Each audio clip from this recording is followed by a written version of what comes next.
Hey Halifax, it's time for another market update, this time year to date up to the end of February. So for the first 2 months of the year, and no, the market in Halifax has not crashed yet. So getting right into it, so far this year in HRM, we've had 489 sales, which is down almost 21% from this time last year. And these sales have sold for just under $527,000, which is down 7.3% from this time last February. However, compared to the stats for the first month of the year, we are up about $7,000 from that time frame. And currently we have about 2 months worth of housing inventory, which is pretty similar to where we were at in January. However, this time last year, we were right around about 2/3 or 3/4 of a month. So it is a big difference from this time last year in February of 2022. Now I'm going to get into a little bit more detail on all these topics. But before I do, if you like this content and you want to see more, please click the like and subscribe to my channel. I post videos every week on YouTube about the Halifax real estate market and buyer and seller tips. Also, if you want to book a call or a meeting with me to chat about the real estate market, or if you're thinking about making a move in Halifax, you can do so anytime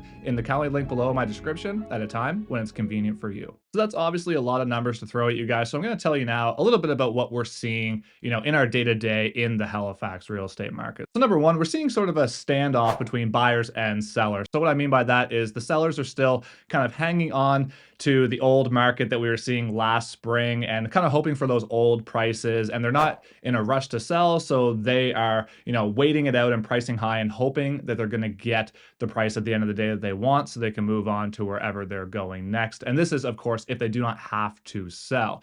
And then you have the buyers who are seeing everything happening with the rates and so on, and they're seeing the new price points out there, and they're expecting new prices, and they're waiting it out and looking for deals. And the buyer confidence is definitely rising a little bit with the interest rate rise, seemingly coming to a bit of a pause and looking like it may stabilize going forward. Which brings me to my next point of number two. We're still seeing a lot of multiple offer situations. So about 31% of the listings sold in February sold for over the asking price. So in theory, they obviously had more than one offer.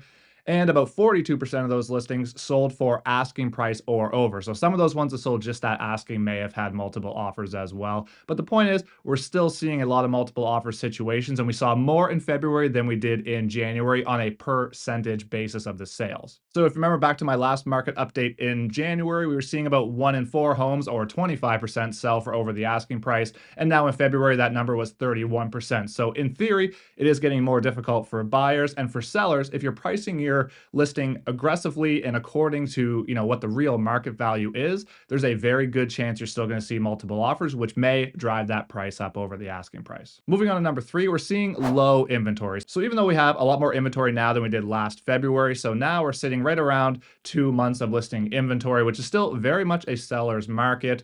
Last February, we were sitting right around 2/3 or 3/4 of a month of housing inventory. So it has gone up a lot since this time last year, but the reality is we are still in a seller's market. We still have very low inventory based on the buyer demand that we're seeing out there, which again is a big reason why we're seeing a lot of multiple offer situations in the HRM. So something else we've seen in the last month is potentially a pause in interest rate hikes. So the Bank of Canada kind of signaled a pause with their last announcement. And their next announcement, I believe, is on March 8th. So that'll be coming out right around the time that this video hits YouTube. So we'll see what happens with that. I'll kind of believe it when I see it when it comes to a pause on the rate hikes.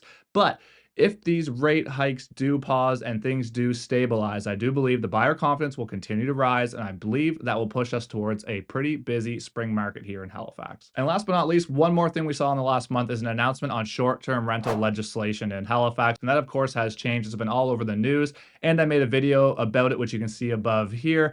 But in short, if you're in a residential neighborhood and you're Airbnb-ing a property that is not your primary residence, this will no longer be allowed unless you're in a commercial zone, and you will have to be registered with the province as well. If you're still here watching and you're looking to buy a home anytime soon, or if you're trying to buy a home currently, or if you're selling a property currently, I'm curious to hear about what you're seeing in the market, because obviously I only have so many dealings that I am dealing with personally with my own clients. So I see that. I hear what every other realtor is dealing with as well with some of my realtor friends in the industry, but I'm only seeing so much. So I would love to hear what you guys are seeing in the Halifax real estate market. If you're interested, comment below. I would love to get some dialogue started down there. And until next time, thank you so much for watching. I really appreciate your support. We'll keep you updated next month as always. And until next time, thank you and have a great day.